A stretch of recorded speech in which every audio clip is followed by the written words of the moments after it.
Welcome everybody to another episode, the second ever episode of the Nightcap from Wide Right Natty Light. Brought back the whole crew last week, or from last week. We got Matthias Schwarzkopf, Aiden Wyatt, Marchie Murdoch, and myself, Levi Stevenson. We're glad to have you all back. Had a lot of fun last week with Dave Montgomery. We've got another really special guest for you this week. And we're going to bring him on here in a little bit.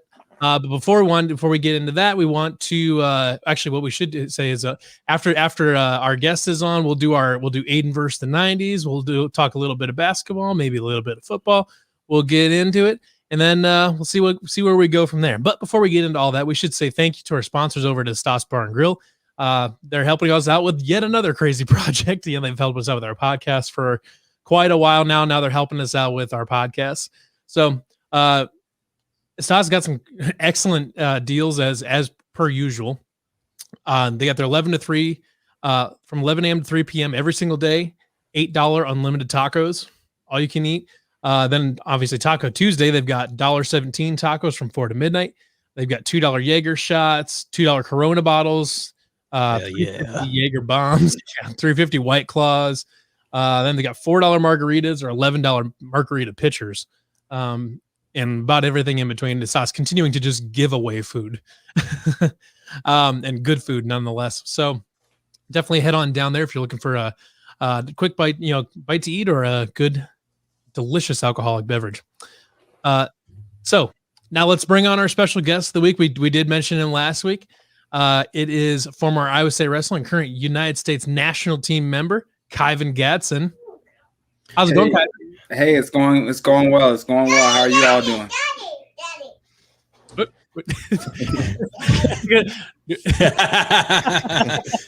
Another special guest added in. Yeah, so we have another special guest coming today.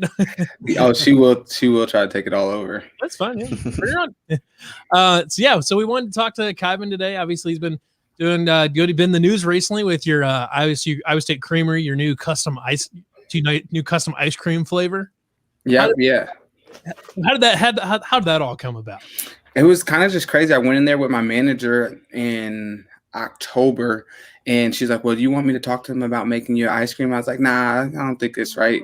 Not the time right now." And she just kind of didn't listen and went and started talking to a lady by the name of Sarah Canova, and then Sarah thought about it, talked with Dr. Clark, and we just really got the ball rolling. And then in January, end of December, they sent me over like a big old list of like different flavors that you could pick from. So in January, we started taste testing a few different flavors. So I picked 4. There was waffle, cinnamon bun, cinnamon roll, glazed donut, and dulce de leche. I knew it was going to be a cookie dough flavor base, but I wasn't sure, or I knew there was going to be cookie dough in it. I wasn't sure what the flavor base was going to be because we didn't want to make it just like a simple vanilla. You can get that anywhere. So we thought we would put a little twist on it. So we did like some sampling, trial and errors, and the waffle was thrown out immediatand it did not taste syrupy or anything. It was just like waffle, and it wasn't cool. And the cinnamon bun cinnamon roll was really good, but it didn't pair with the cookie dough properly. So it was just like, oh, that doesn't work. It doesn't pair with the cookie dough and the caramel swirls properly.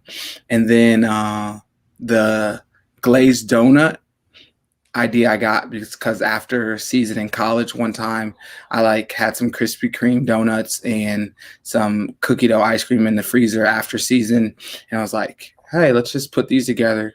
You know how wrestlers get sometime after season. So I put those together. I was like, yo, this is fire. So that was really good, but it was just like over sweet. And so it came down to like the dulce de leche, and like it just felt like everything paired really well together. Aiden actually said he's tried it. Yes, Aiden. Yep. Got it on Saturday. What are you rating it at? 10 out of 10. All right. It was good. It was really, really good. My wife and I were going to stop down and we just totally forgot. So our bad on that one. So well, you can still go up to the creamery. I think they're open from 12 to 4:30 Monday, Tuesday, Thursday, Friday, and then 2 to 6 on Saturdays, and you should be able to grab like either an 8-ounce cup or a quart to take home, or you can get your scoops there. Yeah, that could be my next question. You just took the words right out of my mouth. My bad. That's all right. So if anyone doesn't know where the ice cream thing came from or where that whole thing is, it was after Kyven won his national championship. Famously, we've got a clip here we can show you guys. Actually, we've got the cue and clip. Yeah, we've got the clip. Aiden, I believe it actually has your pin with it too, if I remember correctly. Correct? Yep. Awesome. Let's play the clip. He's consistently working on that right side, so he can get a slide by. But nice shot here by Snyder, getting him that leg. Gadson back up to 2 feet, trying to get the takedown, and he does! Trying to get the pin, he did! Kyven Gadson's mission is over!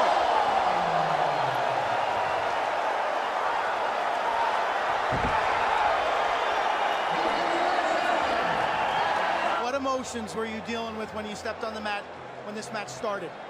You know, a lot of nerves. I had to let out some nervous energy. In the back, I was yelling. Man. A quiet match all of a sudden blew up. Boom. What happened? What that's called? The Ganton. I coined it. I'm gonna patent it next. What was it like for you with the family adversity that you've gone through to now win a national championship? Awesome. You know, I love my dad. I'm about to start tearing up. Whew. This is awesome. We work for this. My dad, my mom, everyone, we work for this. What's it feel like? I just want some ice cream, man. I just want some ice cream. We'll find out if there's any back So, there. lots of good moments from that whole thing. I got to touch on all that, but that. So, Was there ice cream back there? was there ice cream back there? I didn't get any ice cream until we got to the social afterwards. Like, and the so they had a bowl of just like vanilla for me at the social. They brought it out, you know, and the reason, and like the whole backstory behind the I just want some ice cream thing was he asked me like the same question. He's like, how does it feel? Right. And the first time I said, you know, like, oh, I'm about to start tearing up, you know, like, because my first thought process wasn't, oh, I just won a national title, my dad's dead, you know, like that wasn't my like first thought process. Right. So I was just like in the moment, just super jubilant and happy. And then he's like, oh, so how does it feel? And I'm like, I know I'm jacked right now, but I swear dude just asked me the same question twice. And I was like, oh, he wants me to cry. And I was like, oh, I'm not crying, bro. Like, so my thought process like flipped. It was like, well, like what makes you happy?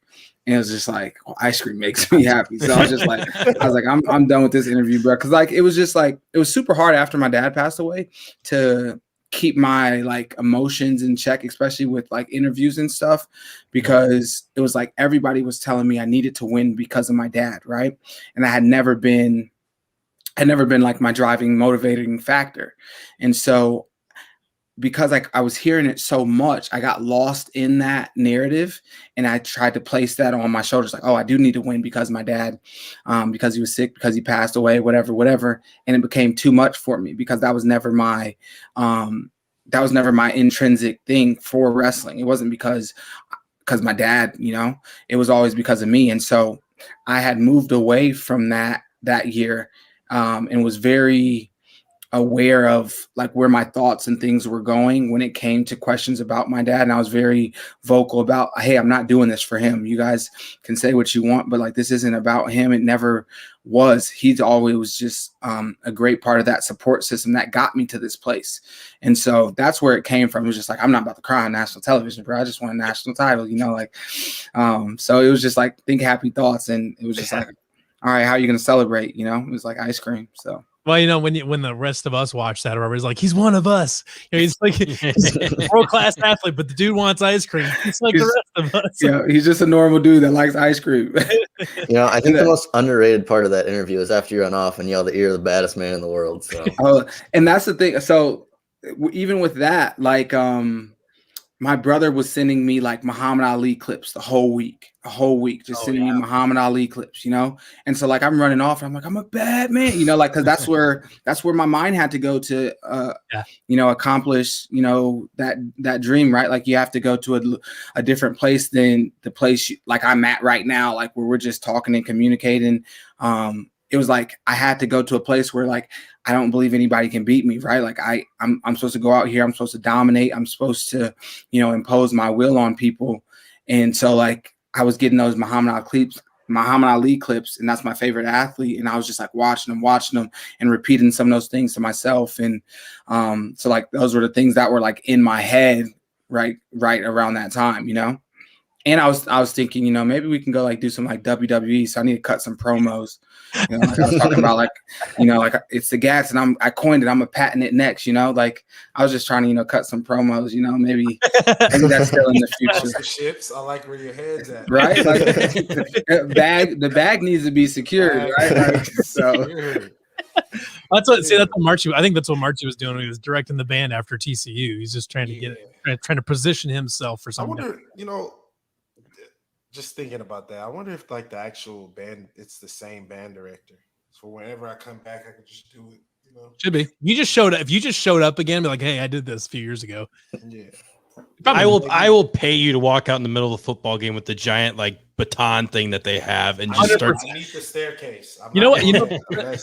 The marching band is a follower of Wide Right, and they interact with us quite a bit. We might be able to get you out there as the band leader sometime. Perfect. That needs to happen. We might have to hook that up at some point. But yeah, so you said in that video that you were on like patent the Gadson. Have you gotten anything with that or? No. Haven't followed through with that process. But I have still continued to use that move to get a few wins, in the next stage of my career. So I think I'll keep it up as long as people decide to allow me to, I guess. Yeah. Because they know it's there, right? So it's not like it's a secret anymore. You can keep getting away with it as long as you keep doing it. Right. Like until they stop it, right? Like as soon as you try it, it doesn't work. Yeah. So for the people who don't know like full on wrestling moves, explain to us like we're five what the Gadson is in terms of wrestling moves.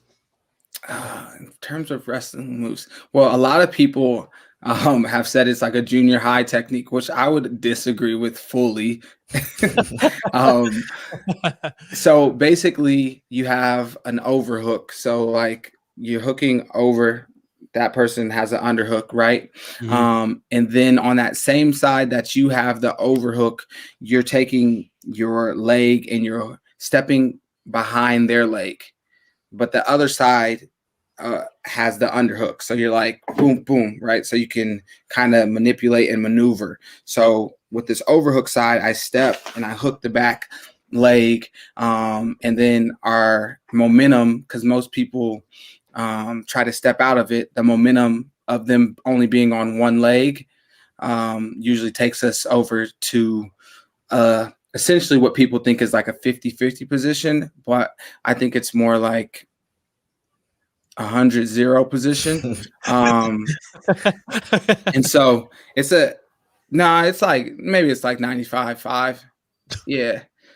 In competition, anyways. 5%, yeah. Like, because you like when you start doing stuff, you need to know how people can defend it, right? Like, So like I've tried it in practice and stuff, and have had some unfavorable outcomes and things, but that's where you're supposed to figure out those things. So better in the practice room than in the competition arena.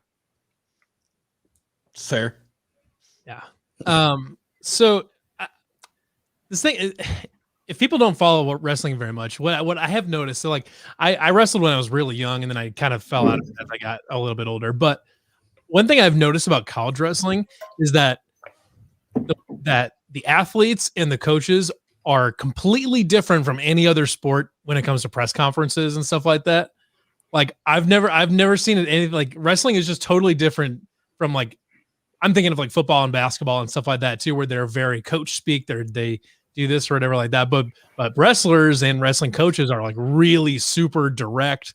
They're pretty confident. Like, you saying doing the Gadson thing, all that. Like, you don't see that kind of personality as much with the other sports. Is there something about wrestling, I guess, that brings that out? Or I guess it's always been odd to me.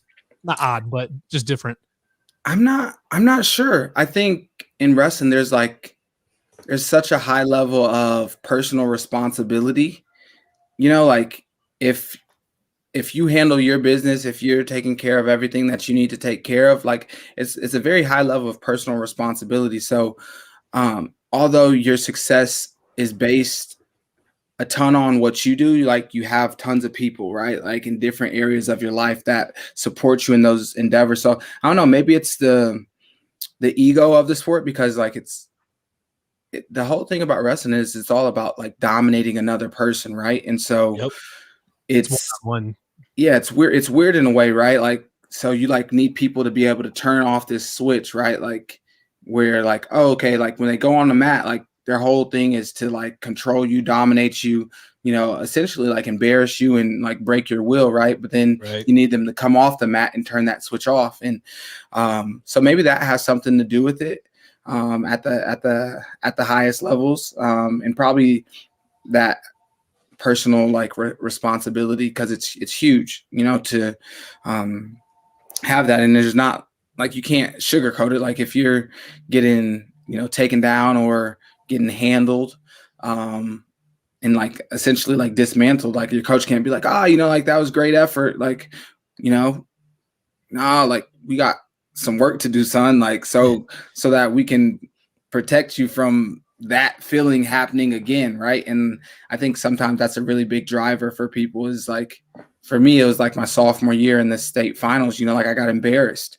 and it was like, okay, what needs to happen so that never happens to me again? Because it like, you don't have anyone else to blame it on, right? Like it's not, the quarterback threw me a bad pass. It's not, like my teammate wasn't playing defense. It's what didn't I do to make that outcome different?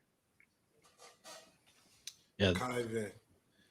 So obviously the Gadson is to me, you might as well just patent it, because obviously it's a crazy move. Can we get the clip up again? Because I'm gonna be honest, I'm not really that like, I like wrestling, right? But whenever you're talking about the overhook and the underhook, and I have no idea what you're talking about. I got you. So I need, because I like to, watch the film and actually, get a play-by-play. So for me and the people that don't know anything about wrestling, can we get the film up and you kind of talk me through what you did on that move? Can you do a side-by-side there, Aiden? That'd be perfect, because I may be in a situation where otherwise I can let me pull up. I need to know what I gotta do. Let me pull it up on YouTube so I'll pull it up as a screen share so we can actually pull it up. Yeah, the other video will just will make us all disappear, and then you won't be able to get coached. We won't we won't be able to get film analysis over the top. So give me one second. Also, you were a 3 seed. Yeah, so because I seen it was a 3 versus a 4, right. So how does the seeding work as far as? So that year, coming into the NCAA tournament, I was 25-1, 25-1, and I won the Cliff Keen, which was like the tournament of tournaments at that time, and I won it, beat the number 1 guy, and then we had another tournament at the beginning of January 1st and 2nd, called the Southern Scuffle. In the second round of the Southern Scuffle, I got upset. So I lost to a kid from Nebraska, got upset, and he ended up tearing his ACL at the end of the match, right? So I don't think he ever wrestled again. But because of that loss, when it came down to seedings, I had like a bad loss, right? Like, so like if it was like college football playoff wise, like I had a bad loss, right? So they seeded me number 3, which is crazy because the year before, coming into the NCAA tournament, I was ranked number 1 by every single publication, right? So I had avenged a couple losses that I had by the number 2 guy and number 1 guy, which was the same person at the time. Had avenged those losses, was ranked number 1 by all the publications, and got seeded 5th. And so that made me get that guy that was number 1. I got him in the quarters, and I had always struggled with him. So I had, like, if you could look at the last 3 years of my college, I went 90 and over 100 matches. I went 90 and 10. Five of my losses were to the same guy. Really? Yeah. Number or what? Yeah, I think he was, in my opinion, he was just more focused than me. Like, he beat me at the NCAA championships. My sophomore year, the year my dad passed away. Junior year, I was really struggling with the mental side of wrestling without my dad, and so we wrestled 4 times that year, we wrestled 5 times that year. Oof. He beat me the first 2 times. I beat him the 3rd time in a duel at ISU, and then he beat me twice at NCAAs. And then so that was the same guy that I beat at the beginning of the season in 2015, and then I beat him at the Olympic trials in 2016 pretty handily. But I think he was just more focused. He was more mentally in tune and aware of what he needed to do, and he just he wrestled extremely hard. And I wasn't willing to go that far at that point in my career. And that's just the truth of the matter. There's no, like I said, you can't sugarcoat it, right? Like he was just willing to wrestle a little bit harder than me. And he did. And so he won most of those matchups until I made the decision that essentially, like, all right, I'm gonna stay in here and battle because this means something to me. So was he the guy from Ohio State? No, his name was Scott Schiller from Minnesota. Yeah. But I also wrestled the guy from Ohio State, and that's the thing. So since then, we're 3-6. Me and the guy from Ohio State. So we're 3-6 career-wise. Which after I pinned him in the NCAA finals, he won the World Championships that year, went and won the Olympics the next year in 16, beat me off the USA team to make me the number 2 guy in 17, beat me off the team in 18, beat me off the team in 19. So 17, 18, 19, I was the number 2 guy. And then this year, coming into October, we wrestled and I was beating him. And then he injury defaulted in that tournament in Corville in October. And then we went to Olympic trials last week, I think, right? Or yeah, the 2nd and 3rd. And he ended up making the Olympic team again. So I've got the clip pulled up here so you can run Marchie through the. I started a little bit ahead, so you can see you're kind of going at it. Okay, so where's the point where he has because he said. So he's gonna take a shot right here. He takes that shot. Okay. Pause it. A little bit. Play it. My bad. Pause it. So you see right here, his front hand is on top. Okay. So his front hand is on top. So that's flawed. The reason why. Is because it's easier to pop that grip off when his front hand's on top. But the only reason his front hand is on top is because his head was outside and I threw his head inside. Okay. So I popped that hand off. Okay, you got to go hold on it right there. Right there. Pop it off. Boom. Okay. Pause. Okay. So you see on that far right side, my right side, I have your over top. Okay. So his left hand is under, right? And so right here, he's pressing into me and he's feeling comfortable, right? He's feeling comfortable because he has that underhook. But the thing is, I'm controlling this wrist on the opposite side. Okay. So let's move forward. So he walks in, boom. Oh, and then you got the leg right there. Right leg hooks. And I punch. Yeah, I punch low at I punched at his waist and then slid the arm up to that, boom. Later. And so him trying to step out of it is what, like if you had a table with, 4 legs and you take out that back leg, right? That back leg. Oh yeah. Everything's just going to go like, phew. Okay. And that's just what happened. At what point did you know, like, I got him? Was it when you put your leg, when you hooked them right here? Right here. Right here. So you think right there is where you're like, I got this dude? Yeah, because if you watch the whole match, I told my teammate or my old teammate, Jerome Ward and Nate Carr Jr., I told him the night before, I was like, we're going to pin him in this position. Like I told them, I didn't tell them, I told my teammates that we were going to do it. I told the NCAA, I was like, yeah, like it's all about getting a pin in the national finals. It's kind of like a walk-off home run for a kid, right? Like sure. I told them that. And so like I got a really cool video of that where they like have me in that interview and then they pan to this. And then you make them comfortable. It's like cat and mouse, right? Like if I'm running, if I'm you and I'm running a slant route the whole time and I go slant, boom, up the field, right? Like that's going to throw you off, right? And so the whole time when we got to these positions, I acted like I didn't want to be in these positions. So he gained more confidence. And that went all the way back to our first match. We wrestled. So you kind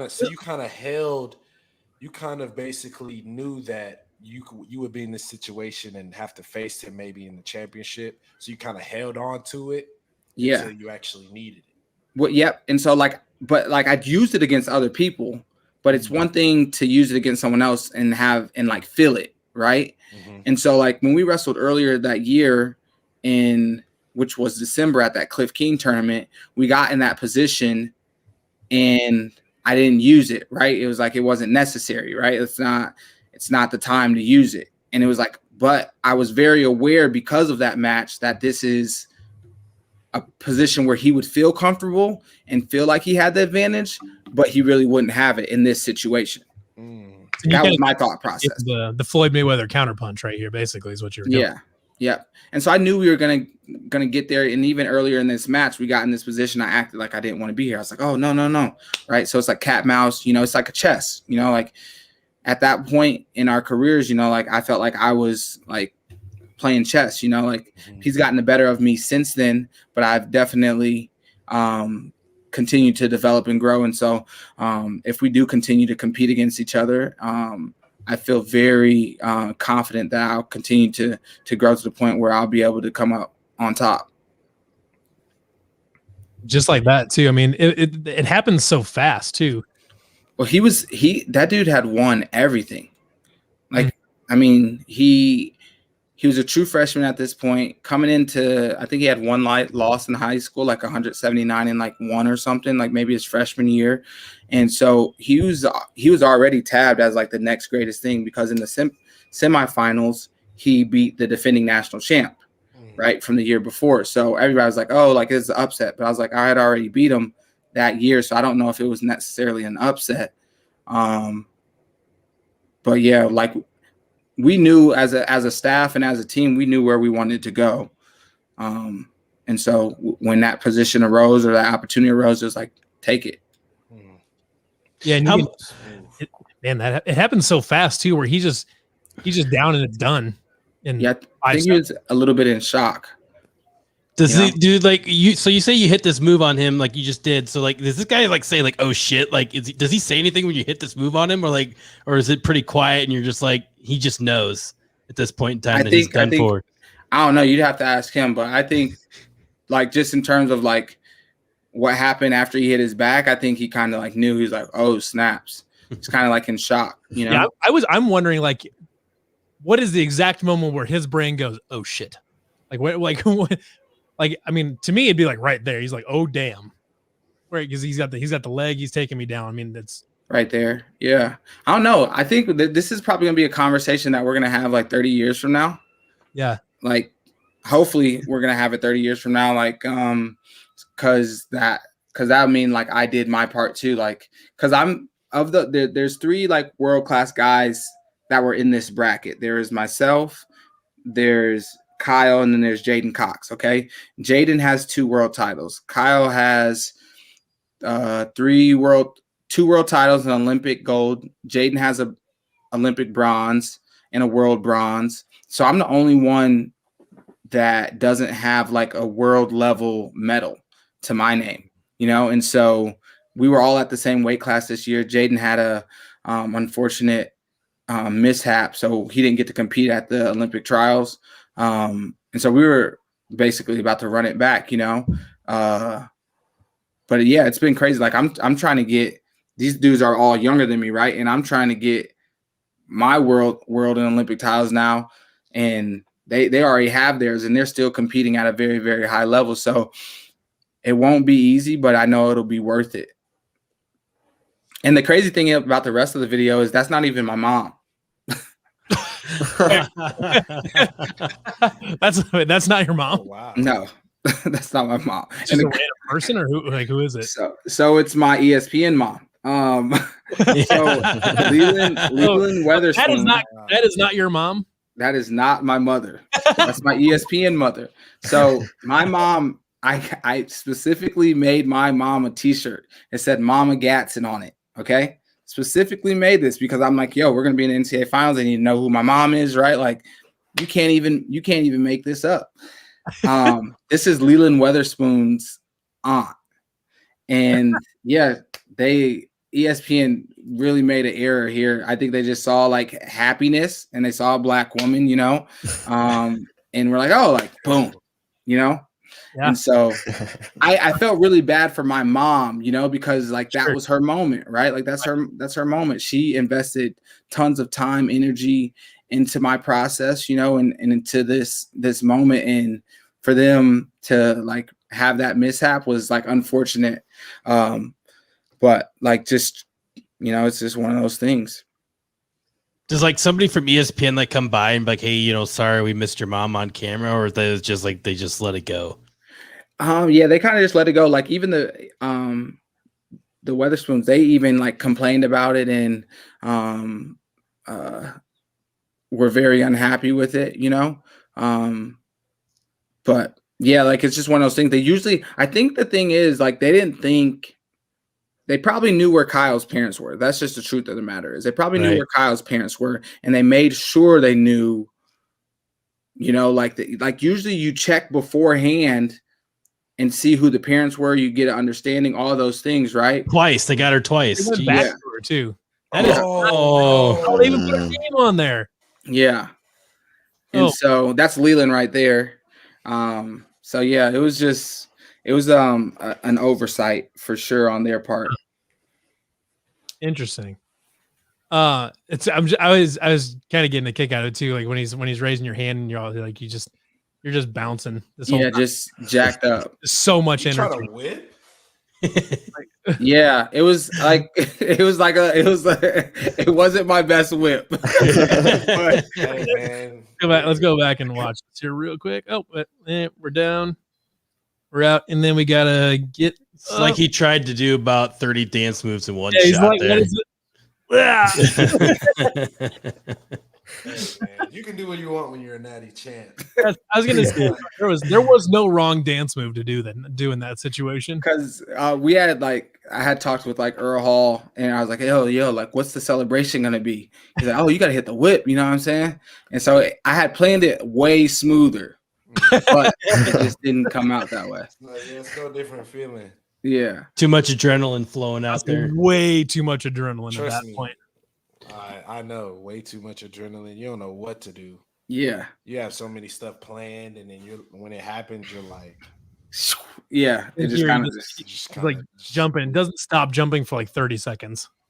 Yeah, but it's look, like the ref's kind of making me mad here because he's like trying to hold on to him, and he's trying to shake his hand, like, bro, just let me go. Like, I'm a national champion. Like, you already raised my hand. Just let me go, man. Like, we can shake after, you know what I'm saying? After I go, because I was going to ask you, I'm like, wait, is there no coaches? Where's his teammates? Like, they don't even get a chance. I thought they were in the back because on the first video, it looks like, from what it looked like on the video, you raise your hand with the ref, and then you go straight to the interview. So I'm like, where's his coaches? Like, are the coaches not? Was this like COVID times where they have to be in the back or something? Like, no, like, yes, right there. I go, and like typically you like go shake the other coach's hands, right? But like because of like adrenaline, right? Like just like, wow, that's like I didn't even go shake the other coach's hands,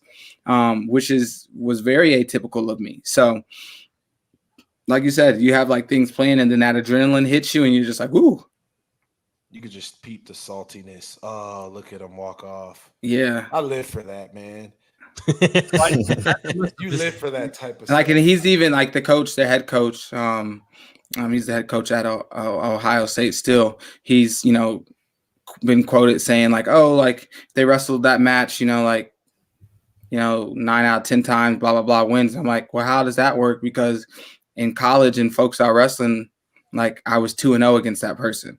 So like if we wrestled that match, maybe you could say 8, like, like so it's like, I don't know. Yeah. But yeah, like, I mean, I guess you're supposed to be salty, right? Like, hey, might be just an Ohio State thing. Like I said, you're actually a better man than me. I win the national championship, and like, can we just enjoy? Like, there's a crowd full of people watching 2 people. That's like boxing, like, you know what I'm saying, like prime boxing. 20,000 people, yeah. Yeah, like football, you get 100. Maybe you potentially could get 100,000, but there's like a lot of people on the field.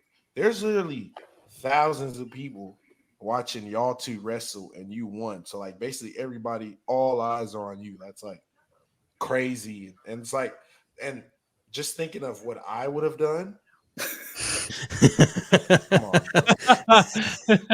like shaking hands for what? Like, actually, ESPN would have found my mom because I would have went straight to the stands. Straight to the stands, right? Fire, like, yeah, it would have been nuts. But yeah, I know that was a crazy experience. And that's like right after I got done. I didn't even have Twitter at the time, right? I didn't even have Twitter. So right after I got done, like I'm trying to find my mom. Like I go to the back, whatever, because you got to get drug tested, all that stuff. Yeah. And so like I'm like, oh, I want to go find my mom. I want to go talk. I want to go find my mom, right? And I end up like finding her later, but like you have to get drug tested, and like that adrenaline like is already like gone. And they're like, hey, Kyven, you're going viral. I said, what's that? Because I had deleted social media because I felt like I needed to focus more on my craft, and it had became somewhat of a distraction. So like I didn't have Twitter. It's funny. I'm going through this video and I keep trying to find a good place to stop it. But every single time I stop it, there's a whole new memeable face on here. Like that guy back there in the corner, rewind it like 1 second. Yeah, I mean, like literally anytime right here you can stop it. Like there's triumphant face. There's let's see, here we go. There's right there. Look at the guy over the shoulder of the ESPN guy. Yeah. What is this dude doing? When you watch it and like watch the crowd reactions, it's crazy. Like you're like, some dude's like, yeah, and some dude's like if you just like run it back like to when it's happening, and you like I've seen like photos. Okay, like now I'm curious. Let's see if we can find a good one. Oh wait, there we go. So we got here. So we're in. So sometimes you might not be able to see it on this. You might not be able to see it on the TV on the TV. Yeah. But like I saw so many like photos. Okay, like, right there. Let's see. Yeah, they're all blurry. Yeah, all the Cyclone. But like crazy. With the photos, it's crazy looking at like crowd reactions. Like somebody's like, and then another person's like, oh. Yeah. And I don't know what's like. It looks like a Final Four where there's like so many different colors. Yes. Stadium. Yeah. I would assume the Iowa State fans are like right here, right behind there. Yeah, they're all behind there. And then, but here's a question: are all those fans just here to see you, or were there other Iowa State people there? So yeah, so there was, I think that year we qualified 8 people for the NCAA tournament, but we didn't have our best NCAA tournament, right? So like they weren't there just to see me; they were there to support. But I was the only one in the finals. You guys qualified as a team that year, or just you had 8 individuals? 8 individuals. So you don't like qualify as like a team. Yeah. True. So yeah, like they stayed and supported even though we didn't have the best NCAA tournament. And so like those are things like you can appreciate. But then like there's 20 NCAA finalists, right? Like every year there's 20 NCAA Division I finalists. And so like there's people from all over, all different schools. People come and watch that don't even have people in the finals. It's like a crazy experience. Yeah, and I'm assuming it's you would know. You're like look at the Ohio State people right there. They're all sitting down. They're not happy. Iowa fans here. right The here. Iowa fan, that's the thing. The Iowa fans were pro me at that point. They're like, like we don't have any dog in the fight. He's an Iowa State guy. We want to see him win. Yeah. Well, and you're like a local kid too, so yeah. But then when I was beating up their guy in the quarterfinals, they were not very happy. Here's a question for you, which is like maybe this is a dumb question, maybe it's not. I know that the Iowa high school wrestling state championships are pretty. I mean, they're pretty crazy, huge crowds and all that stuff. What is the difference between the energy level between Iowa State wrestling and like state high school wrestling in the NCAA championship? Ooh. The NCAA finals for me was like a totally different level, because I mean it's an NCAA title, right? But then like Margie said, there's 2 people wrestling. In the Iowa high school state finals, you got 6 people, wrestling. Like it's not just all eyes on you, right? So I would say, I mean, I don't even know if you can like quantify it, but like I don't even like at the Olympic Games, which I haven't been to yet, but it doesn't look like it feels the same. And if I've asked some people that have competed in both, and they say like the NCAA tournament the energy level is just absurd compared to anything they've ever been in. Even more so than the Olympics. Yeah. Well, I'm guessing that's probably just because of, the traveling and like, you're not always like, here you're wrestling in front of a bunch of people from the United States rather than like, being off in Japan, there might be like 30 United States people there that are really into wrestling and 10 people from Japan that just like don't even know what wrestling is, But like if you go to like countries that like really love wrestling, like Russia, Iran, like they show up. And it's nuts. I'm sure a couple of the stands are pretty into it too, aren't they? Like Azerbaijan is one of them. Kazakhstan, like one of those two isn't really into it, isn't it? Those both of them. Oh, there. Okay. Yeah, and it's interesting because the countries that are really into wrestling are like totally different than the countries that are really big into the other sports. Is always kind of interesting to me. Like it seems like, maybe correct me if I'm wrong, but it's always seemed like the countries that prioritize wrestling really prioritize it. Yep, that is for sure. Yeah. So what's the trash talking in wrestling like? Because like obviously football, you hear it. Some people, obviously, there's people that don't trash talk. There's a lot of guys that do. There's some guys that are kind of like in the middle, like me. But I mean, like wrestling, it feels like that's like the ultimate, like kind of like boxing too. That's like the ultimate like sport where like you show like I'm better than you. So like, but I know that like obviously in that fight, or obviously wrestling, it's like a tiring sport where you're not probably talking as much. But is there trash talking in wrestling? It's very minimal. Wrestling definitely isn't to that point where people like accept it or like it. And so you started to see some of it on like we started to have some of these like wrestling cards where the matchups are like predetermined and they're set, weeks in advance, right? Whereas like so like you're starting to see some of those things happen. One of the biggest build up to the Olympic trials this year was like 74 kilograms.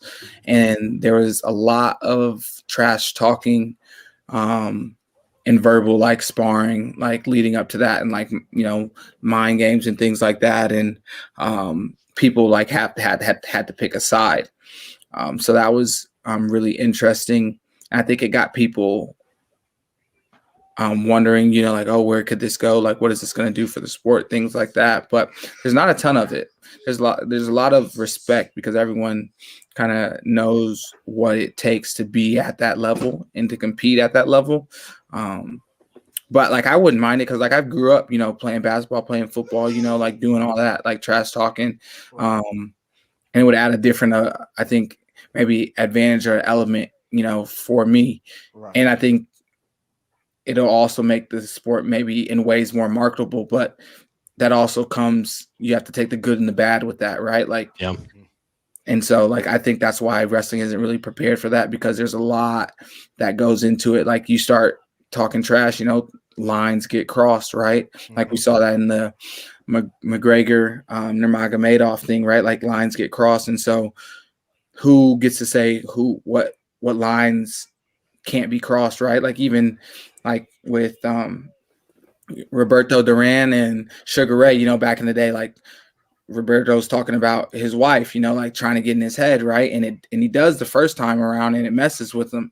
But then after that, right, he's saying no mas, so like it's interesting because if those lines get crossed, right, like it's going to lead to some like serious things probably like developing and happening, right? Whereas like right now you can go to a national team camp, like which I have to leave tomorrow for a national team camp, and I'm with the same guys that I wrestled against, compete against, lost, beat. I'm with all these people, right? And we're collaboratively looking to learn and do those things, right? And so some of that can like run over. Yeah. And so I don't know how like the basketball players do it because they talk trash all the time, right? Like in the NBA, they like talk trash. And so like maybe they're just really good at be like, oh, like that's game talk, but you got a mug like Kevin Garnett talking about Cheerios and stuff and someone's wife, like. Yeah.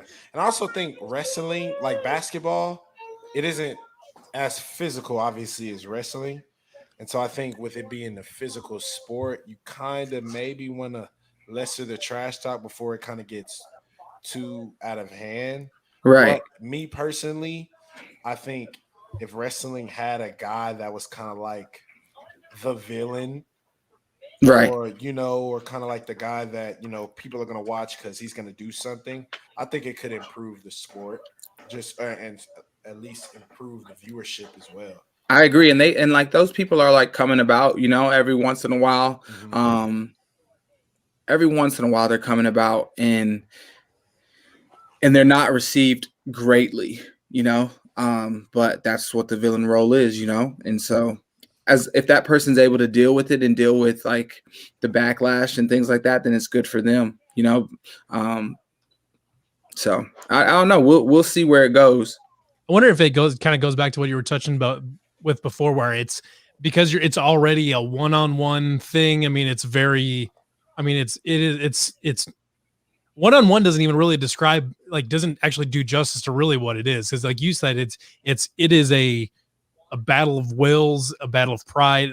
There's so much more. It's so much more. It's not like a one-on-one tennis match or something like that. I mean, it's even more than that. I mean, I'm having trouble describing it. I kicked your ass and there's nothing you can do about it. It's so in your face. It's a one-on-one, but it's turned up to 15 on a scale of 1 to 10. I mean, yeah, and it's crazy though, because like in MMA, right? Like that's what builds things, right? And like that's as brutal as you can get, right? Like you're trash talking, but I guess wrestling, has always had the code, of respect and things like that. Yeah. Whereas like, and martial arts was all based off that, like the taekwondo, the karates, the Muay Thai, and things like that. But it wasn't getting the people.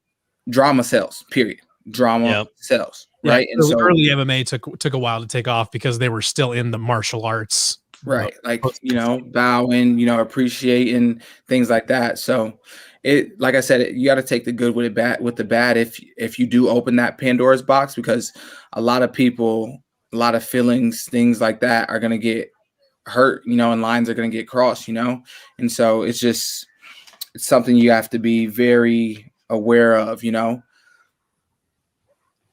Yeah. It's an interesting different dynamic, I guess. Like you said, like lines can get crossed, and I think what I was kind of trying to explain is like when you have that level of brutality is a good way to put it, is that it gets harder to control crossing that line. Whereas if you're playing basketball or football, where you've got time off between plays, you've got stoppages or whatever it is, it's a little bit easier to kind of check yourself, take a deep breath, whatever it is, and kind of move on or be a little bit more diplomatic about it. Yeah. And like there's like times where like you're wrestling someone and you're like if someone like tries you in a certain way that's like outside the realm of wrestling, it's like, okay, like let's finish this match and then we need to go have like another type of discussion, like like off camera, like, and so there's been times where I've like felt like that, and so like I said, if like once you open that Pandora's box, right, like things could get hectic, pretty quickly. You won't close it once it opens. Yeah.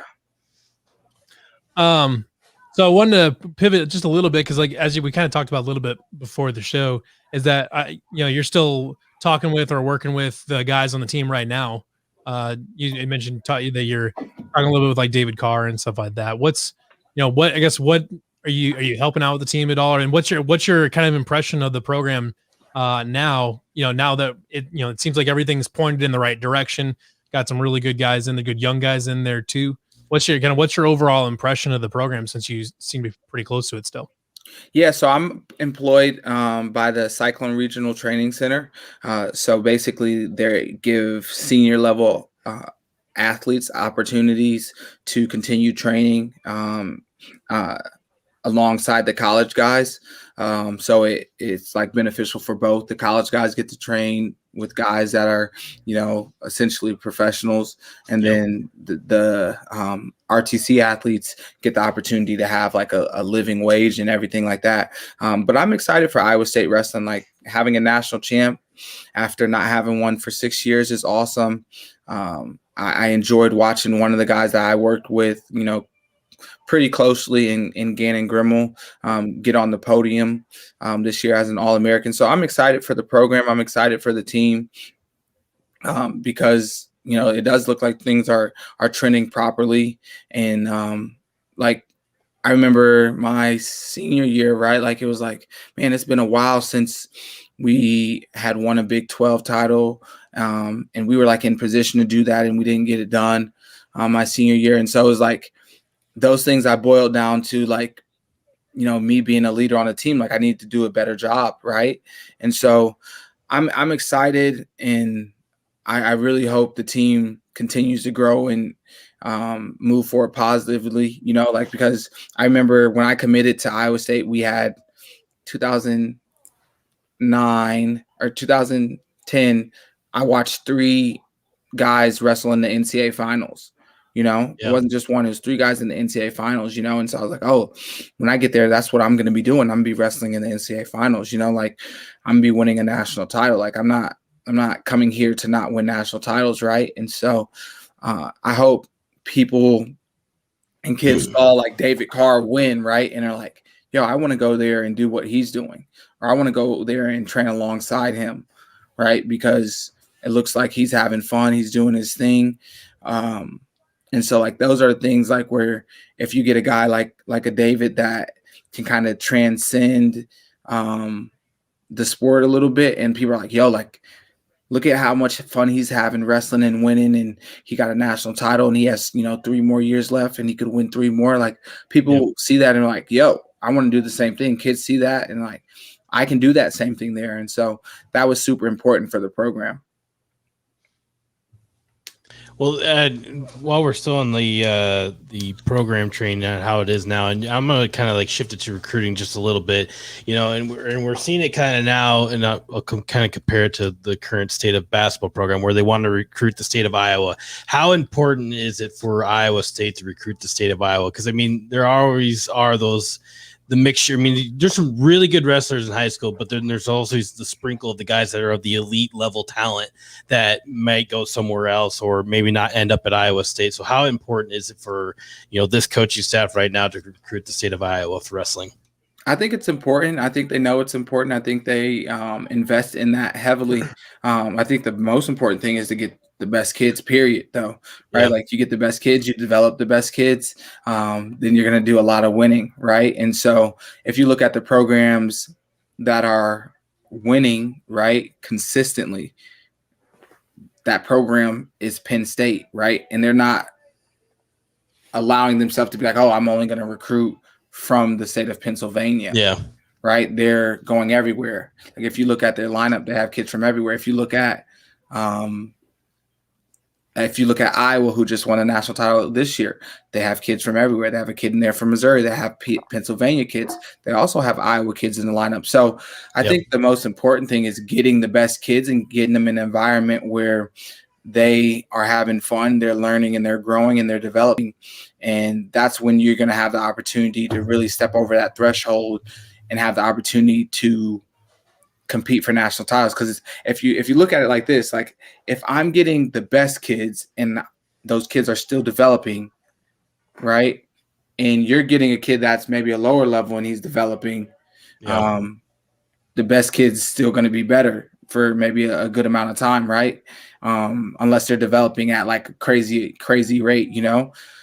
So I think it's important to recruit the state of Iowa, but I also think it's very important to go recruit the best kids that fit your program and fit the desires and the character you want for your program, and then continue to develop them. What do you think has been Kevin Dresser's kind of, is there any particular thing that you notice that he's doing really well that's kind of helped get this thing kind of steered in the right direction? Or what have you noticed that he's doing really, really well, or is one of the, or, you know, is it just him? Is it the whole staff? You know, what's been the biggest driving factors to getting everything turned around? I think the biggest thing is, I mean, Coach Dresser is a businessman. And I think he does a really good job with that. And then on top of that, I think he has people around him that he trusts, right? And you can only go as far as the people that you trust, right? Like if I'm going to be gone or doing something, I have to trust that my assistant coaches and my support staff can take care of that, right? Can take care of developing and continue to push the program forward, right? And so I think those factors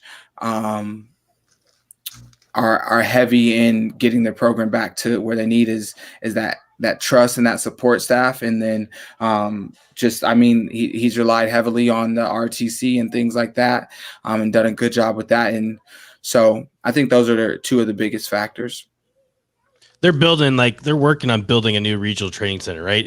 Or is that no? So this house that I'm in right now is a regional training center house. So like if you come to Iowa State, you know, like as a senior level athlete, you're going to have a home, right? You know, like it's a nice place, you know? So things like that, like where you're like, oh, you don't have to come in and you have to find somewhere to live, you know, go through that whole thing, are like things that you're like, oh, like that could be a good place for me, you know? So is there a certain amount of time that you can stay at the regional training center, or is it as long as you are part of the professional ranks of wrestling? Or how does that totally work out? I guess it's until I don't want to be here or they don't want me here. That's kind of how it works. Is like, so like usually you kind of sign up for like quads when it comes to wrestling, right? Like, so you go through these Olympic, you know, quad cycles, these 4-year cycles. So I started in 16, decided after the 16 Olympic trials that I was going to go through 2020. With everything that happened, I decided to stay another year and go through 2021. And so it's like, oh, you got 3 years left. I'm 28. I don't feel, you know, too old. I feel like my body's still in shape. I feel like I have the mind and the hunger to want to continue doing this and to get over that threshold and to make a, you know, Olympic team and bring home an Olympic gold medal. And so, it kind of works on quads, you know, like on those 3 or 4 year quads. But yeah, how it works is basically if they want me here, then I can stay here. If they don't, then I can go other places. There's plenty other, you know, regional training centers that would maybe give me an opportunity if that were the case. But after speaking with Coach Dresser, I think the other day, they'd like for me to stay and continue looking to achieve my Olympic dreams here as long as it continues to fit for me. So sweet. Cool. We do have a couple questions from the fans via Discord and Twitter and stuff like that. This is good. This is a really good one. So if you were going to pick, you know, I would say it's obviously got a whole stable of like legendary wrestlers. I mean, some of the greatest the sport, maybe the two greatest the sport has ever seen. Yeah. If you had, assuming you guys were the same weight, which my dad. What was it? I wouldn't even wrestle Kale and Dan. Like I want to wrestle my dad because people said that he could beat me, and I'm like, there's no way. You You got to prove it. Yeah, because when I started getting good at wrestling, my dad stopped wrestling me when he was my coach. Yeah, Like it was funny how that worked. It was when I started listening to him because I was like hard headed. I was super hard headed and I didn't listen. And then I got embarrassed in the state finals, and I was like, all right, I'll do whatever you tell me to do as long as this never happens to me again. And so that spring he stopped wrestling me. Fair enough. So if you had to pick someone besides your dad, who would you pick? My uncle. Okay. But but if I was picking between if I had to pick between Kale and Dan, I would have liked to wrestle Kale. But if I had to just pick anyone, I would like to wrestle Coach Jackson. Do you still get to work with Coach Jackson at all with Team USA? Yeah, yep. I still I'll see him this week and next week out at the Olympic team training camp. So that guy's in my heart for life, you know. Yep. And so I really appreciate Coach Jackson and his family. Very cool. Somebody wants to know how your golf game is. They apparently played with you at the Dan Gable outing a few years ago and said you were a putting master by the end of the day. Hey, I'm trash. I wish I had the confidence of Anthony Edwards. Like he's like anything, whatever. Like lacrosse, got it. Swimming, got it. I don't have that type of swagger. Like I stay in my lane. I'm trying to get more comfortable outside of like my lane. You know, like I'm working on like my gymnastic skills. Like I'm pretty sure by the end of the summer I'll have like a backflip down at, you know, like my goal is to get it done before I turn 29. So there's some fear that I have to get over to accomplish, you know, that dream. That's what I've been told, is that doing a backflip, it's all about just getting over the mental hurdle more than anything. And that's life, right? Like, I mean, that's like you're obviously plenty athletic to do a backflip. That's what I'm saying. Like, come on, dude. And so it's like all like it's a mental thing, but that's how powerful the mind is, right? Like that's what I've learned just through like my endeavors and things like that. Like the mind is super powerful, and so I'm gonna continue to like work on that and continue to put myself outside of my comfort zone. Do we dare show your backflip attempt, Kyven? If you must. Oh wait, there's actually video. Oh yeah, this is just the other day. Not here. Now I'm gonna have to. Now this next week I'm gonna have to press it. I'm gonna have to press some work. That's better what I would do. I'd probably put a crater in the earth afterwards. It was done. Right. Small shockwave when he hits. Yeah, you'd feel it. Where you probably feel it at the wrestling facility because I'm only about a mile away. So if you feel something like an earthquake, you know it was me. I got you. Let's see here. So besides, you know, your dad having wrestled here and stuff like that, was there any, what were the other factors that brought you to Iowa State? Did you consider anywhere else, or was it always going to Iowa State? Well, growing up, you know, like I watched Kale a lot, and so that was like a huge factor, because like I thought he was gonna be recruiting me, and then just like that, boom, he was gone, and he was at Penn State. And so when they hired Coach Jackson, I kind of like knew in my heart like that I was gonna go to Iowa State. And so my dad told me, like, he's like, well, just go through the process. You know, you want to go like look at some places, things like that. And I was like trying to, but then I like, excuse me. I got overwhelmed with the process. It was just like, I just feel like I'm like lying to these coaches. Like I know where I want to go, you know, like I know I want to be at Iowa State. I want to be there. And so I ended up committing, maybe 2 weeks after Coach Jackson came on my like in-home visit, which was on my 17th birthday.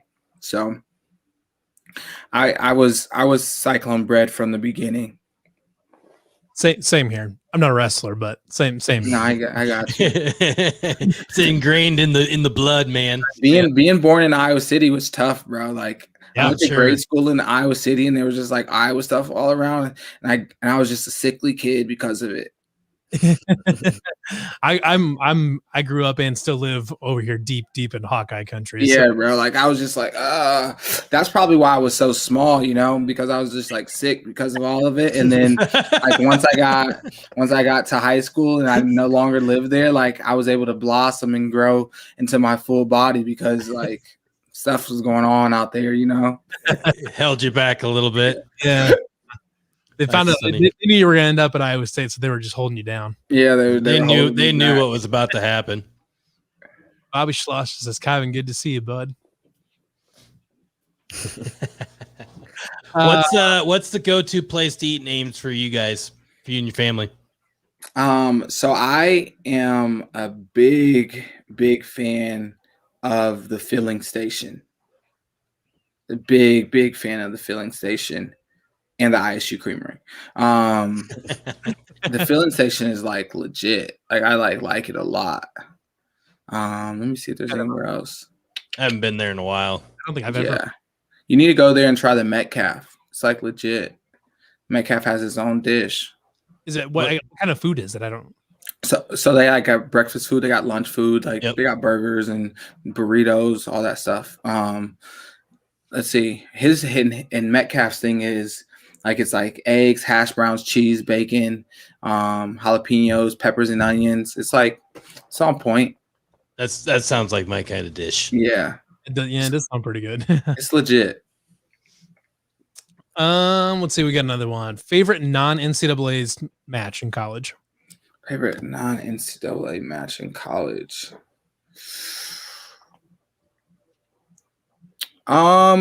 I had a good time in Carver over in 14, I think. His follow-up was talking about your 2014 Cyhawk match. Yeah, they weren't very appreciative of me. They weren't happy with me. But like it wasn't a good dual meet for the team. Let's see. Favorite match though. I don't know if one really I would say like I would just say my 2013 All-American run was very I can't put into words how much it meant for me to become an All-American with everything that had like transpired the weeks leading up, like the tournament was Thursday through Saturday. My dad's funeral was that Monday, was the Monday leading up to the tournament, so I would just say that NCAA tournament, even though I don't remember a ton of it, it meant a lot to me. Yeah. Let's see. We've gotten a couple different requests about you wrestling either myself or Matthias. I'm not sure. Somebody's just one of my friends said that you should take me down continually for dollars for a good cause. Which I mean, like, I'm all for like enduring some pain, and if it's gonna be like some money for some charity, let's do it. But like, don't break my arm. Yeah, that's all I would never. And if you want to donate to a good cause, you can donate to the Be Rare initiative, which is a nonprofit Erica Andorf and I started to help kids create healthy social and emotional learning patterns through creative outlets. So that's something that we're super thrilled about, super excited about. We have our first event for the kids May 2nd. So we're like really excited about that and pushing that forward because we think it's going to do a lot of good, You said the Be Rare Foundation? The Be Rare initiative. Yep. Be Rare initiative. Mm-hmm. Okay. I'm working on finding. Do you guys have a website? Yeah, we have a website. We have Twitter. We have Instagram, Facebook, all that. Yeah, I was just finding your website so we can put the URL up on the screen so people can perfect. Check that out. But yeah, .org. It is, so it's BeRareInitiative.org. Okay. Yeah. Okay. Well, let me get that. Give me 2 seconds here. I'll throw it up on the screen. But I'll do $10 per takedown if you suplex him. Is that an option? Dang, he didn't even want to break your arm. He's trying to take out your neck. That's fine. I mean, if we're going to charity, I mean, if you got to break my neck, that's fine. Well, while we're talking about suplexes, all right. So let's say you get done with the pull for professional career? Like, you could be the next Rock, or what's gonna hit some WWE after this? Who knows? I'm just trying to stay super present in the moment. I wouldn't count anything out at this point. There's a lot of things that have happened in my life. Like some things you plan for, some things you don't, but you take what happens and you try to make the most of it and make the best of it. So if that does happen, I think that would be extremely fun and rewarding. If it doesn't, and I go into MMA, I think that'll be extremely fun and rewarding. Like we'll see what happens when the time's right. I mean, I'll pay some money to watch you like Gadson someone off the top of a ladder in a ladders match, like into a table or something, and then smash them into some ice cream or something. Yes. Oh my God. Giant ice cream cone or something like that. Yeah. Oh, there's so many ideas. He's been thinking about this already. Up for an incredible marketing campaign in the WWE. Yeah, I have so many ideas. I appreciate that. Let's see. Do we got any? Then someone asked how many dozens of me it would take to pin you. A dozen is a lot of people. I think maybe 2 dozen. I think that was when I'd have to pull out my like Bruce Lee stuff. You got Bruce Lee stuff. Yeah, but it's never had to be pulled out. Okay. Well, if there's a dozen of Levi's running around, you might have to pull it out. I just pull it out if it was just one Levi, just to end him. I get that. But I think, do we got any more fan questions? I got one. You got Aiden's got one. All right, Kyven. When was the last time you played the t-shirt game at a wrestling camp? Oh, dude, every single summer. That's so necessary. Did Aiden tell you guys how we know each other? No. He mentioned it briefly. I think it was wrestling camp. Yeah, when I went, you might have been a freshman at Iowa State. Yeah, that sounds about right. And you're from Waterloo, and I'm from around Waterloo, and they're like, "Oh, hey, we'll just know each other from now on." Yeah, and so yeah, he's like, "I'm from around Waterloo." He won't even mention it. He won't even say his actual hometown. It's because no one knows what it is. I know what it is. And then like he showed up at the creamery, and he was like talking to me, and I'm just like talking, and he's like, "So how are things going?" And I'm just like, and I don't know exactly who I'm talking to, right? Because of mask and stuff. And then he pulls on his mask. I'm like, yo, because it's crazy. Like, and everyone does this. Like, oh, Kyven, I remember when you were this big. Like, yo, stop, bro. Because I'm not that big anymore. I'm this big. Right. But like, I was like, oh snaps! Like I haven't seen this dude since he was maybe like 2 or 3 years ago at the tailgate tour. But like I remember him when he was younger, So it was it's crazy. I got a picture of it's a little pup. One. Oh yeah. Look at that. It's not up there yet, man. Shoot, my bad. Okay, there we go. Holy moly! Oh my gosh, Aiden. Yeah. That's crazy. Is that Gladbrook Rhinebeck Wrestling Camp there? Yep. And that's Logan in the back. Yeah, I think so. Yeah, that's crazy. Aiden, I'm dying at your face. That's what, 7 years ago? 7? I have no idea, honestly. No, that has to be like probably longer than that even. Yeah, like 8. That's crazy. Classic. You have grown up quickly, Aiden. Thank you. So anyway, this t-shirt game that Kyven seems to win at every single camp he goes to. Explain the t-shirt game to me. So you put your t-shirt, it's like a tail. You put it in your waistband. Okay. And you try not to let people take it out. Okay. Yeah, you run around. Kyven was the king of it at every single camp that I would go to. I was just practicing winning. You gotta get in the habit of winning, even at the expense of kids. Or the NBA players have camps for 11-year-olds, and they just start dunking on them and blocking them all over the place. Exactly. Right. Yeah. Show no mercy. Got to get in the process of winning. You can't just start letting kids win. Like it messes with your mental. Except in this, he can't suplex them. Yeah. You can't. I have this mental image in my head of Kyven doing something like that to you. It would be I got saying, if it's for charity, he can throw me through a brick wall. I don't care. Let's do it. I would pay money to see that. Oh my gosh, that'd be so fun. We can build it. We can build a small brick wall. Make that happen for charity. For the kids. I'll even let you hit the Gadson on me if it doesn't like end my life. There you go. It's a very soft landing, promise. Gadson Airlines, smooth until it's all good. I don't know, with Gadson Airlines with the heavy cargo like myself, it might not be so smooth. That's what we call it, Gadson Airlines, when Matthias is flying through the air through the brick wall. Call it Gadson. All right, I think we're out of fan questions. You guys got anything else for Kyven? No. You want to talk a little bit more? I don't know if you have any more about your about the Be Rare initiative. You want to talk about it all? I've got your URL going along the bottom of the screen, but yeah, well, we started it May.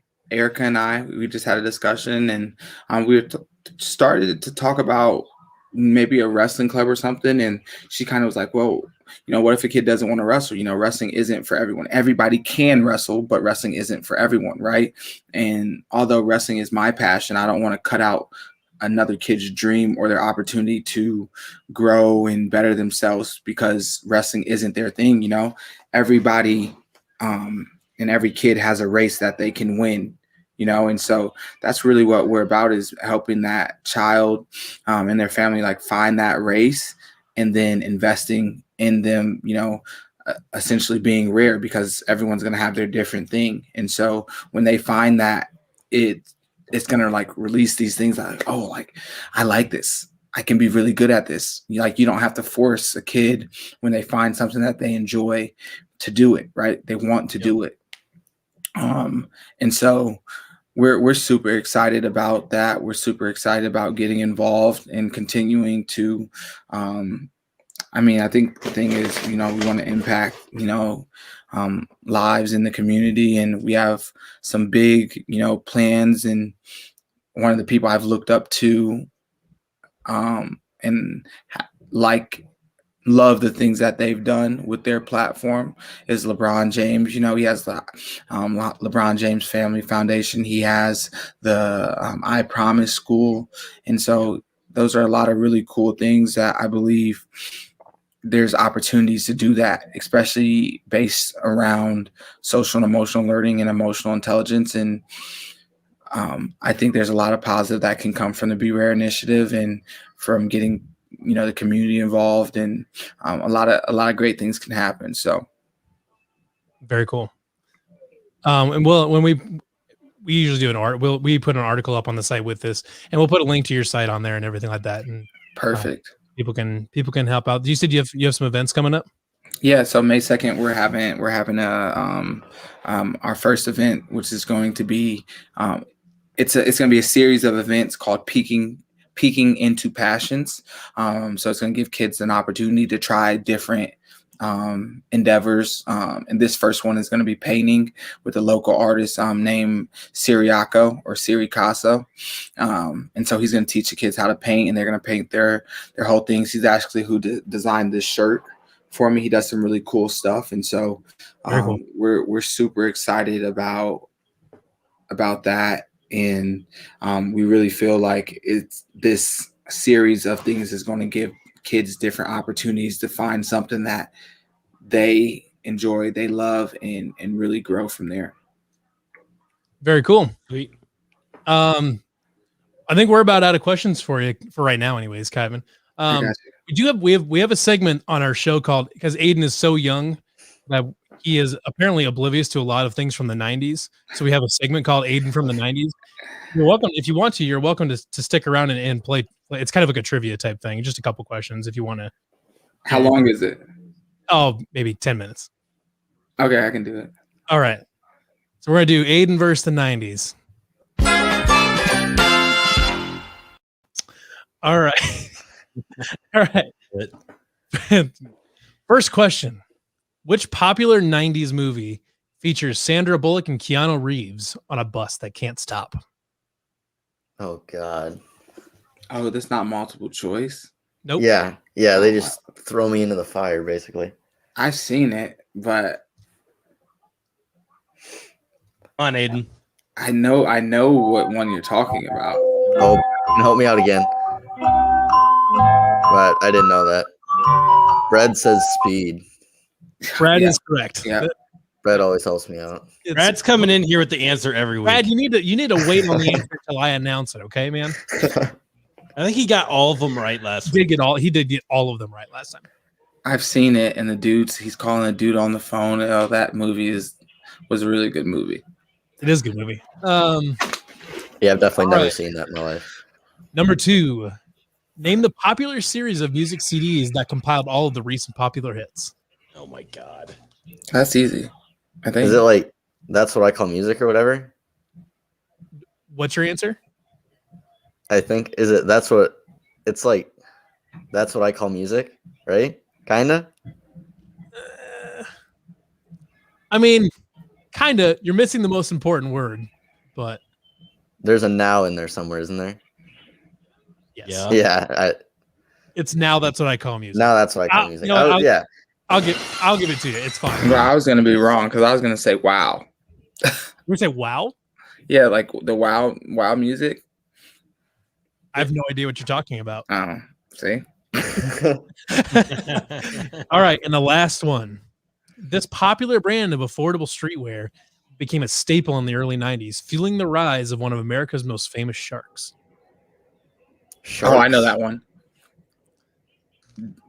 It's Draymond John. What do you think, Aiden? No idea. I had it in my school pictures. It was a red jacket, and boom. You got to guess, Aiden? For Us, By Us. All right. Aiden, what is it? Kyven? FUBU. FUBU. That is correct. Nailed it. Would have not guessed that either. Well done. Is Aiden 0 for 3 again this week? Aiden is 0 for 3. 1 for 3. You didn't get the I did. Hey, batting .333 is going to get you the Hall of Fame. You're not wrong. You're not wrong. All right, this has been Aiden versus the 90s. All right. Well, let's say thank you, Kyven. Thank you for stopping by. I really enjoyed, especially going through that wrestling tape. I know that helped all of us quite a bit, but really enjoyed talking to you. So thank you for coming on the show. Thank you for having me. It's a great time. Like I said, we'll get the link to the Be Rare initiative up there tomorrow. If you ever want to come back on, let us know, man. For sure. We'd love to have you back on. We'll go accomplish a few different things. Absolutely. And then we'll be back. There you go. For me. We'll hold you to that. All right. We want you back on. All right. You guys take care. Awesome. Thanks, Ivan. All right. So Marchie is having some connectivity issues. He went down in a blaze of glory. He went down with the Mavericks entire organization in one shot there. I saw he turned to the squiggly there, and I'm like, well, he's out. Yeah, he had the loading symbol, and he's like, nah, we're done. Marchie's gone. So we might get Marchie back. I don't know. We'll figure it out. His laptop is prehistoric, so when Marchie's gone, he's gone. When Marchie's gone, he's gone. Yeah. Might be a while before we see him again. Before we move on to something that actually means something to anybody, but we should pull Brad on here one night and have a trivia Aiden versus Brad. Brad would kill me. He kills me every week. But we'll do the risk you're willing to take. We'll do some 90s questions, and we'll do some like right now pop culture stuff that you would know that he might not. All right. Brad versus Aiden. Brad versus Aiden. All right. So let's move on. Do you want to talk about basketball or football first?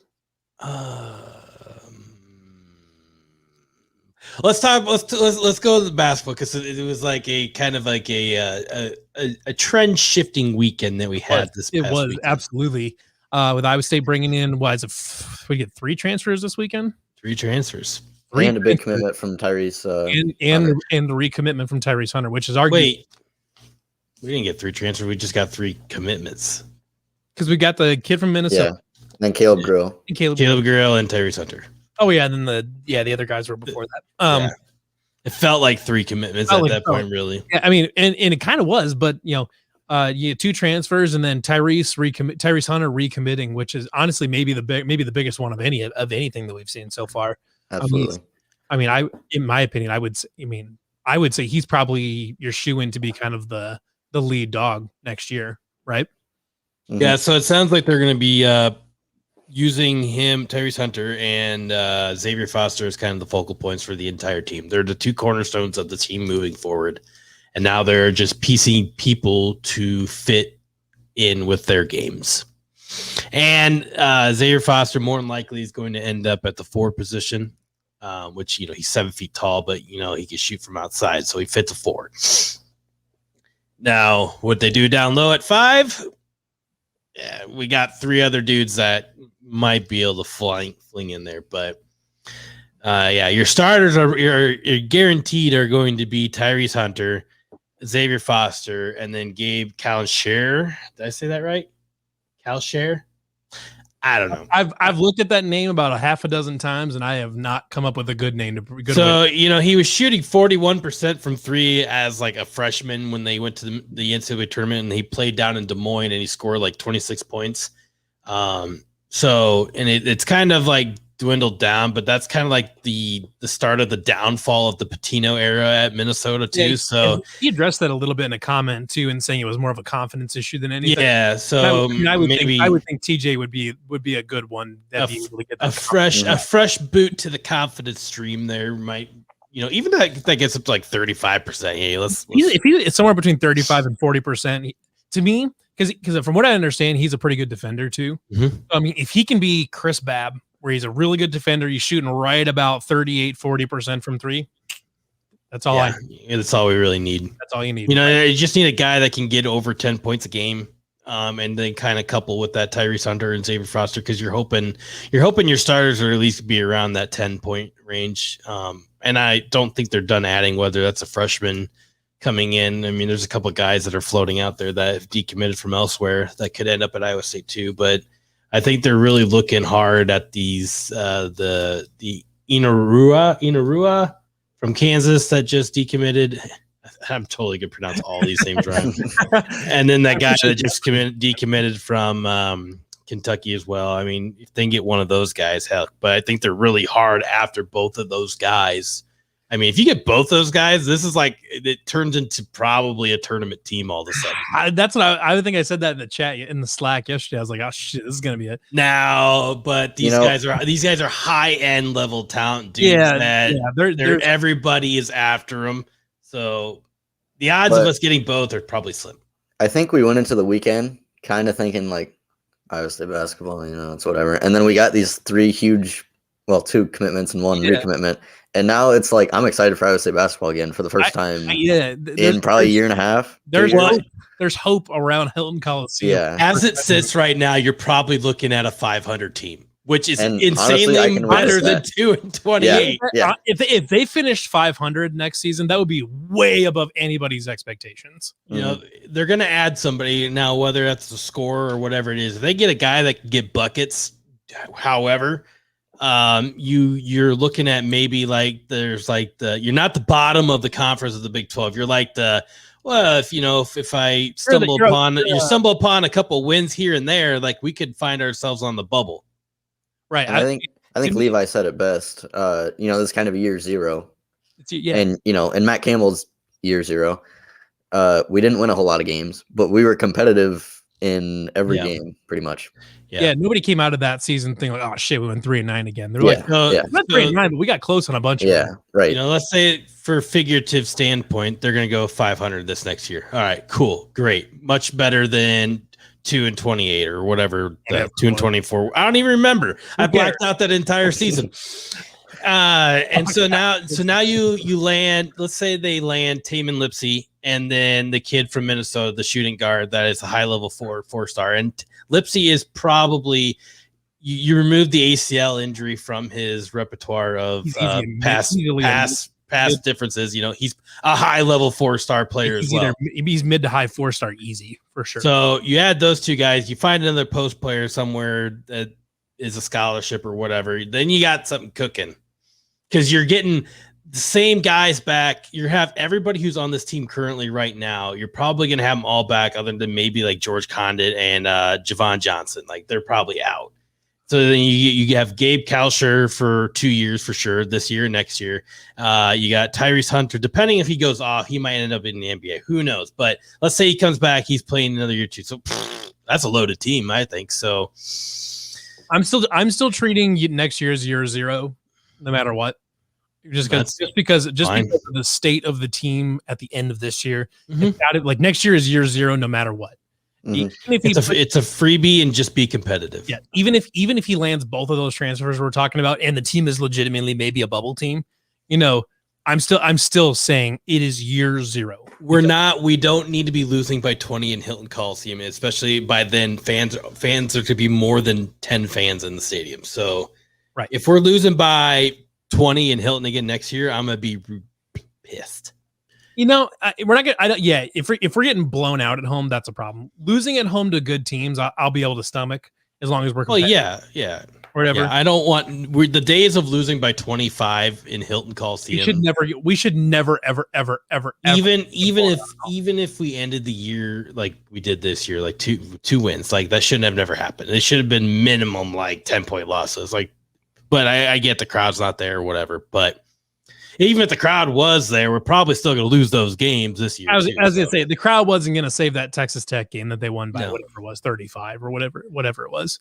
The crowd wasn't going to save that. That was Coach Prohm. That was Steve Prohm getting coached onto the table, and Texas Tech just having a vastly superior roster. I mean, I would say that no shot in that game. Crowd wasn't changing anything. Well, enough about really depressing things. You guys want to hop on a hype train real quick? Oh my God! All aboard! Does anybody got a train horn? I'll find one. I'm sure everybody's seen this graphic, but let's just dive right in. Like I'm conductor hats on. Let's just get right in on this. Boom! Whoa! Oh, it doesn't zoom in, but whatever. It doesn't matter because the hype train is here. There it is. The hype train is here. Chugga chugga, Brad says. Right. So now, okay, so there's a couple of things with this graphic, though. One, love Iowa State, and 4, we'll keep talking about that. 8, 9, and 10, I've got some problems with. Well, you're not on the Mike Leach train? Or the Mike Gundy train? Mississippi State, I'm not there. Penn State, how is Penn State there? How was Penn State so bad last year? I don't think they even know. But then you got Oklahoma State. I don't buy it. They lost Chuba Hubbard and Tylan Wallace. Even if you say that they're going to be good, that's so much lost production. I saw something the other day. I don't remember what publication it was, but they claimed that Oklahoma State might have the best running backs. Yeah, that was Heartland College Sports. Yeah, I mean that is true. This is true. It is true. Gundy's mullet is what's ranked, not the actual team. That gets plus 14.7 in the FPI. And the team gets 0.3. Yeah, I don't know. It's Penn State, they could flip the switch. Like they got enough talent on that roster, like up and down. Like they could flip a switch and be a top 10 team again this year. It was just a weird year for everybody. I think some of those weird, like a team like Penn State probably isn't really as bad as they were last year. But how are they 10? Like I don't know. I don't know analytic stuff, but whatever. The important part is here. I would say it's 4. We're in the college football playoff, and we're gonna wax that Alabama ass. We want Bama right now. I think I've got some train horns I want to test out real quick. All right, that's not a hype train. Good enough. Yeah. That's not the hype train. What do we got here? You just deflated the hype train. Yeah. How can you deflate a hype train? You just did. Right here. No. Nope. Absolutely not. What is this? You're a terrible consumer. These are all awful. All right. Well, I'm taking over the hype train again here. Let's move on to the. What is going on? Okay. Hype train's continuing down the tracks here without the train horns that Levi has. I'm gonna dig a little bit harder for a good train. Literally the top 5 scenarios of that could happen analytically wise. Let's keep in mind 3 of the top 5 involve Iowa State somehow. Yes, including what's most bizarre to me, is the fact that the second most likely scenario has 2 Big 12 teams in it. I think it's hilarious that they. How many Big 10 schools? Oh, I think it's hilarious that every year we go through this coaching realm, like, oh yeah, Matt Campbell's going to end up at Ohio State when that job opens. But here we got two things, right? So we got here, bam, Iowa State ahead of Ohio State, and then every scenario that we see on these playoff runs is that Iowa State's ahead of Ohio State. Ohio State, yeah. Oh, hold on, I might have a horn. What is that? No. Foghorn. See, someone. Wait, here. Hold on.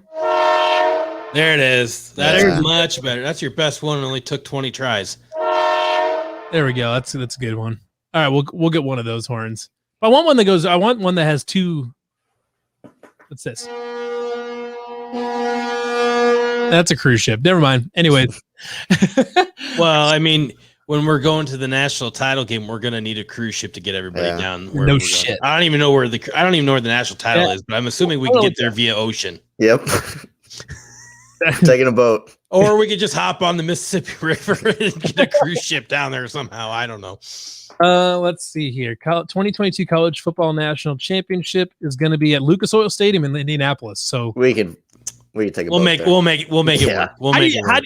I'm not really entirely sure how we get a boat there, but we'll make it. We're Cyclone fans. We have a bunch of engineers. All we have to do is take the Mississippi and then take something up to Lake Michigan and then take something from Lake Michigan down. Yeah, you're thinking about it too hard. We're gonna ram that bitch right through the land. With Bush Light, anything is possible. We're just gonna get one of those big ass icebreakers, like one of the nuclear icebreaker boats that they like bust through glaciers with. Just ram one of those through to Indianapolis. But let's just think about this let's look at scenario 5 here. Iowa State versus Ohio State in a college football semifinal. How nuts. Like that'd just be for like the last 5 years. Like this is for you think you could take our coach and then they just beat their ass. At what point do we get the rumors that would be like Ryan Day is going to Iowa State once the job opens up?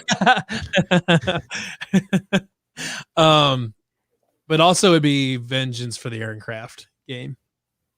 And for the first round game in Tulsa. Like I would want, it would only be like, see, I'm not even mad about Ohio State for that one because we just should. No.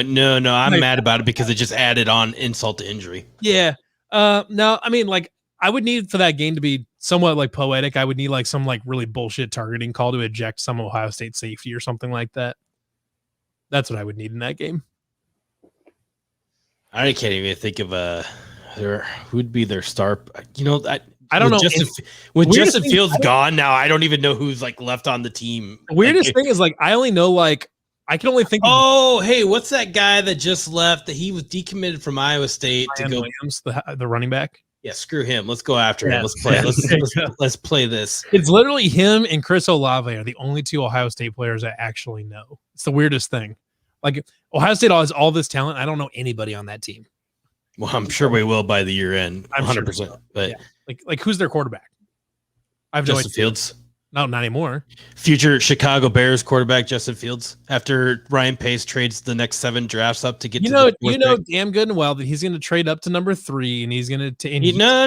The 49ers got that. He's going to trade. Okay, he's going to trade up to number 4 and he's going to take Ian Book. That's what's going to happen. I miss Trubisky. Where's the deconnect button for Eden here? I miss Mitch more than any human should ever miss anything. But he's about ready to yeet. I muted him. Nice. Let me go on a Mitch Trubisky rant here for a second. Take it easy. Tread lightly. That dude is complete. Okay, he has talented tools to be a quarterback in the NFL. No, you're done. He muted him. Mitch Trubisky is dumber than a box of rocks.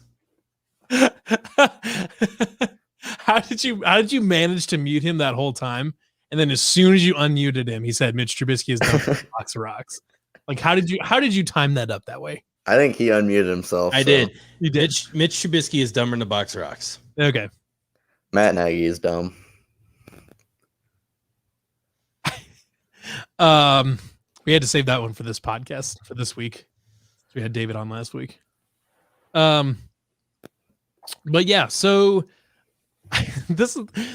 Right, hold on. This is bothering me now that Aiden's on this right now. All right, the NFL is so far gone from Mitch Trubisky that he couldn't even get a starter level like job that he could even compete for. What do you mean? You're like, he's starting for Buffalo next year. No, stop. Yes. He went to the most likely place that he would rocks. not play a football game this short year. Short of like signing him for the Chiefs, like nobody's taking that job from Josh Allen. He was the NFL is like so far gone for Mitch Trubisky that he couldn't even get in. He couldn't even get to like a bridge quarterback job. Answer me this: who is the only quarterback in NFL history to win the Nickelodeon MVP? Who's the only quarterback in the history of NFL that couldn't read defenses in the last 2 years? Oh, another one. What's the one stat? It's like the only NFL starter who has started 50 plus games who has never thrown a pick six. Okay. In those 50 games, how many games did he win? Like none? How many of those did he throw 6 picks? That's not fair. That's All not of fair, them. the question. All of them. All right. So, but looking at that graphic though, where like looking at all these graphics and seeing like I would say it's like the fact that we are in 3 of the 5 most likely playoff combinations is just bizarre to me.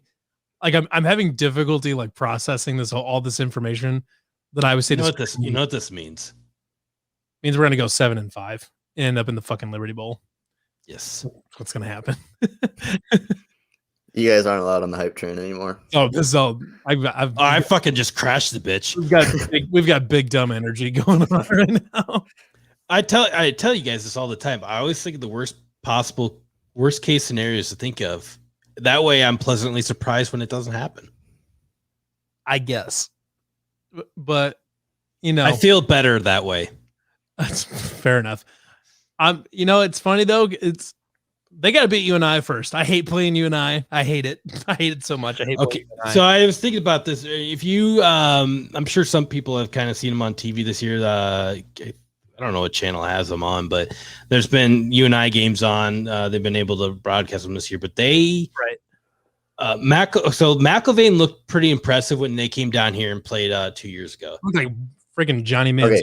But they look like booty cheeks on offense. There is no identity at all on that offense. I'm not going to hold them too. I'm not going to hold too much against them on this particular season. But there was a problem. Their offensive coordinator, like the day before the first game, took a job with the Green Bay Packers, and it's like, I'm out.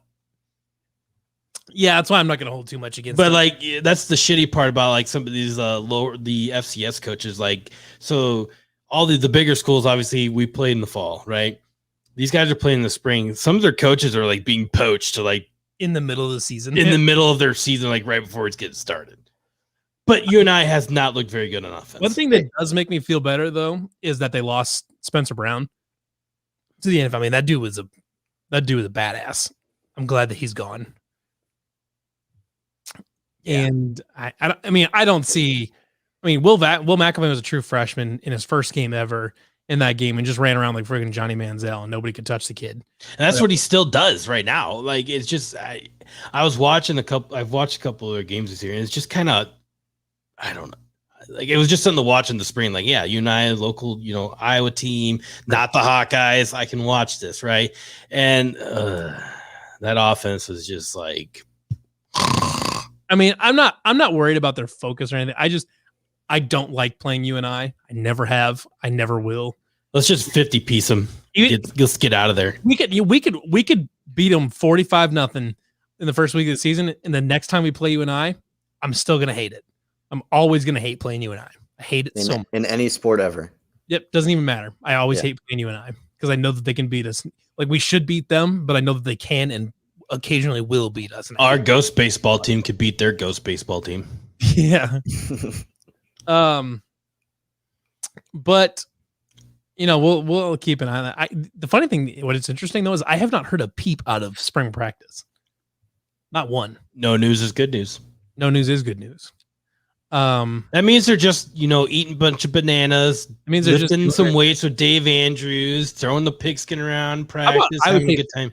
Facial hair game though. Recently, Matt Campbell's got his beard. Obviously, then Dave Andrews got his like Thanos beard type thing going on. It was more like I'm thinking Mortal Kombat. He has a Mortal Kombat beard, and then Eli Rashid's got a big one. He's got his almost looks more like a Fu Manchu almost. Yep. Yeah. I mean, I would say it's really rocking the. Have we seen a more recent picture of Brock Purdy's stash? No, his stash. I heard that he shaved it off. But he had a mullet last year, but he shaved it off before the season. So unfortunate. I don't know. The kid's too focused. I need some more shenanigans out of Brock Purdy. Less on-field shenanigans and more off-field shenanigans. Yeah, he definitely shaved it off. Oh, well. We had a good run. We did have a good run. We should write a love letter to his stash. Oh, here we go. Here's what he looks like. Yep, it's gone. It's gone. Shame. Yep, let's write a love letter. Dear Brock Purdy stash. I'm waiting for some Kansas State person to take one of these pictures and like Photoshop a Kansas State logo onto the helmet and be like, look, he's transferring to Kansas State. Because he doesn't even have to touch the jersey. Whatever. We got anything else? Them. Anything else left we want to touch on this week? Mitch Trubisky's ass. We're not talking about Mitch Trubisky anymore. Nope. Are we doing dad jokes again? No. Well, we're already running a little late. I think we can probably wrap it up for this week. Yeah. All right. Well, we'll wrap it up for this week. I don't think we've got a guest booked just yet for next week, but it's still early. So we're gonna have a whole week. We do have a whole week to get another guest. And I know of at least one. Does want to be on the show. We got to figure out time. But you have a TikTok you want to share with the people. Oh yeah. Okay. Yeah. So this fall, when you guys, let me see, let me pull it up here. So, this fall when you guys are tailgating and stuff like that, and you want to prank some unsuspecting friend of yours at the tailgate, you're getting ready to like, I want a shotgun, a beer, and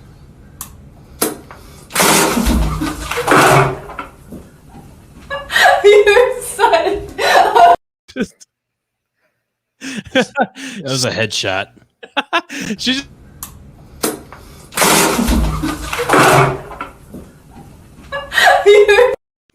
She literally hit her head off the back of the glass door there.